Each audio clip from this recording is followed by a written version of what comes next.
Hello guys! So may nagtanong dito, ano po ang requirements para makapag-PK battle event sa Vigo? Pasensya na ako, medyo maingay, nasa labas kasi ako. So wala pong requirements talaga para makapag-PK. Eto, kailangan official Vigo host ka, nakapag-apply ka na sa isang agency. Yan yung pinakang importante. And then para makapag-PK ko, kung halimbawa may agency ka na, para makapag-PK ka is, yung ibang kakilala ko kasi na agency, kailangan muna nilang maka 100 beans. Yung magkaroon ka ng 100 beans sa live data mo. Meron din namang agency na kahit wala ka pang beans, kahit baguhan ka pa lang talaga is, bibigyan ka na nila ng PK. Pero kailangan, syempre, may mga supporters ka kasi mahirap mag-PK kapag walang supporter. Kasi kapag wala tayong supporters or friends dito kay Bigo, walang magbabagsak sa'yo. Maliban na lang kung mayroong mabait na mapadaan.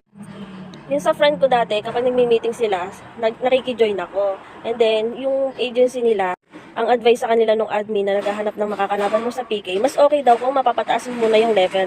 Mas okay daw kung